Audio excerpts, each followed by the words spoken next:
Hi viewers, இன்றைக்கி நான் உங்களுக்கு சமையல் குறிப்புகள் பற்றி சொல்ல போகிறேன். அது உங்களுக்கு யூஸ்ஃபுல்லாக இருக்கும்னு நினைக்கிறேன். வாங்க என்னென்னு பார்க்கலாம். இப்போ ஃபஸ்ட்டு நம்ம பேல் பூரி செய்யும்போது அதில் நம்ம பூரி தான் எல்லாமே சேர்த்து பண்ணும்போது பார்த்துருக்கோம். பட் அதுக்கு அந்த பூரிக்கு பதிலாக நம்ம கார்ன்ஃப்ளெக்ஸ் சேர்த்து செஞ்சோம்னா ருசியும் ஆரோக்கியத்துக்கும் ரொம்ப நல்லது. அப்புறம் ரெண்டாவது சப்பாத்தி மாவு நம்ம வெந்தயக்கீரை சேர்த்து செய்வோம் எப்பயுமே.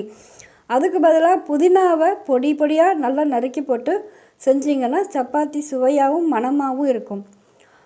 நெக்ஸ்ட்டு கட்லெட்டுக்களை நம்ம ரொட்டி துண்டில் தான் புரட்டி போடுவோம். அதுக்கு பதிலாக ஓட்ஸை நல்லா ஃபைன் பவுடராக அரைச்சி அதில் புரட்டி போட்டு செஞ்சிங்கன்னா சுவையும் மணமும் கூடுதலாக இருக்கும்.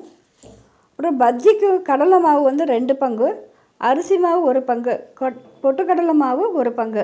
இந்த அளவில் நீங்கள் செஞ்சு கலந்து செஞ்சிங்கன்னா பஜ்ஜி நல்லா உப்பலாகவும் சுவையாகவும் நல்லா கிறிஸ்பியாகவும் இருக்கும்.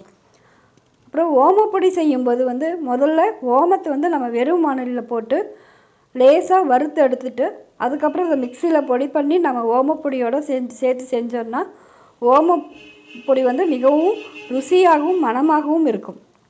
அதே மாதிரி தேங்காய் பர்பி செய்யும்போது சர்க்கரை பாகில் தேங்காயை அப்படியே டைரெக்டாக போடாமல் தேங்காயோட அந்த நம்ம துருவி வச்சுருக்க தேங்காய் அதோடு நம்ம 1/2 டம்ளர் பாலில் 5-6 முந்திரி பருப்பை போட்டு அரைச்சி நல்லா நைஸாக ஃபைன் பேஸ்ட்டாக அரைச்சிட்டு நீங்கள் அதோட சர்க்கரை பாகோடு சேர்ந்து கலந்து நீங்கள் பர்பி செஞ்சிங்கன்னா சுவையும் மணமும் சூப்பர் சுவையாக இருக்குங்க. மேலும் நல்லா சாஃப்டாக கிடைக்கும் உங்களுக்கு. அப்புறம் இஞ்சி தோலை நம்ம தூக்கி எறியாமல் அதை டீ கொதிக்கிற தண்ணியில் நம்ம போட்டு கொதிக்க விட்டு டீ போட்டோம்னா டீயோட சுவையும் மணமும் சூப்பராக இருக்கும். அப்புறம் தக்காளி சாதம் செய்யும்போது தக்காளி, பச்சை மிளகாய், வெங்காயம் எல்லாத்தையும் நம்ம அரைச்சி போட்டு செஞ்சோன்னா ரொம்ப சூப்பராக இருக்கும். அதோட காய்கறிகளும் நம்ம வீணாகதை தடுக்கலாம்.